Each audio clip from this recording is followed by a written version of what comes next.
Okay, so we start again on the daily time frame on the silver chart. What we can see from yesterday is we have a very good closure to the downside, which confirms the bearish bias and keeps on pushing to the downside.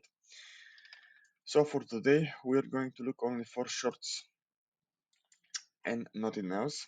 Until we respect that fair value gap over here, we don't have to look for anything else except for short positions, and the targets for the day keeps on to be the same. That swing low over here and that fair value gap extreme over here.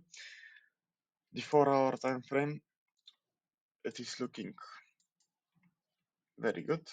After that sweep of those highs and push to the downside, we made a kind of a consolidating market in here.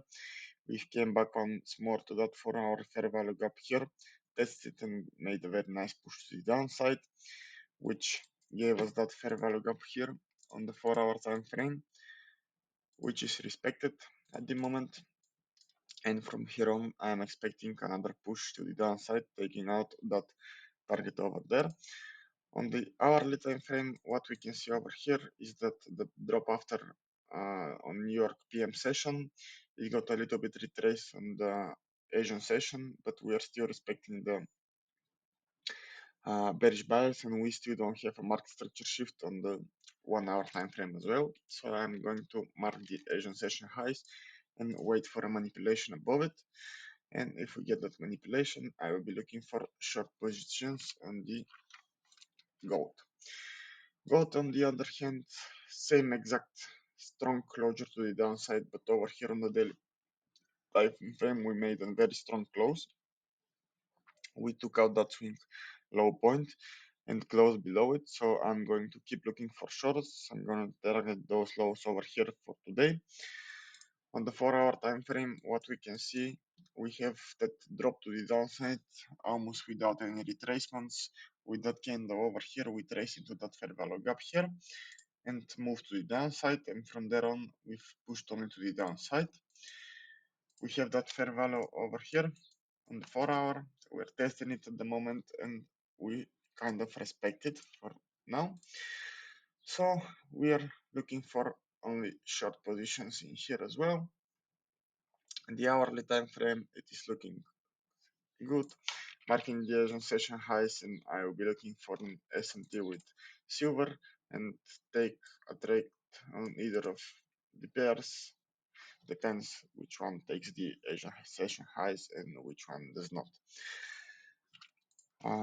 Euro USD, we are kind of in a strange market conditions over here.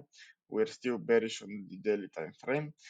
The 4-hour at the moment doesn't have quite a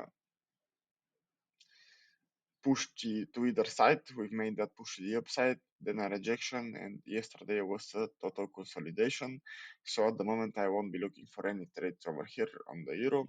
We don't have a clear structure. We can neither push to the upside or to the downside, so it is not a good condition to be in. The hourly time frame, we made a reaction from that high over here. We failed to make another higher high and made a push to the downside, making a new low.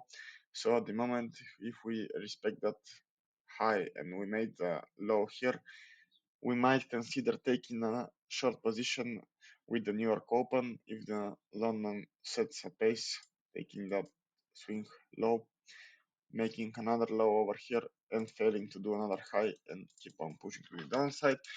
But if we don't have a very nice closure to the downside on the London session, I won't be looking for anything for today.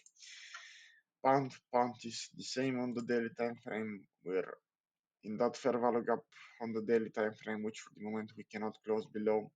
We are still consolidating over here, so we are actually respecting both bullish PDRA and both bearish PDRA, but we are still bearish on the daily time frame since we closed below that swing low over here, and that this fair value gap for the moment is acting as a support for the price. On the 4-hour, what we can see, we've moved to the upside here, made a bullish price action on the 4-hour, and after it we have a consolidation over here. So both pairs are not even aligned. The pound is looking a little bit more that it wants to push to the upside. the euro is looking like it wants to push the downside, so for sure I won't be looking for anything for those days. Same idea here with the euro. The only way I will be looking for position today is if we close a interesting bearish day below that swing low on the Asian session, making a new lower low, keeping that high here not run through, and we might be looking for short position with the New York Open, but it is quite impossible to see that price action, especially with the news that we are expecting today at 8:30 and 8:15. So I won't be taking anything before it. That's it for today. We won't take anything compound and euro. Expect the idea that we can push the downside on the long session, and from there we might be looking for something. Gold and silver, we are looking for manipulation above Asian session highs with an S&T, and from there we might take trades.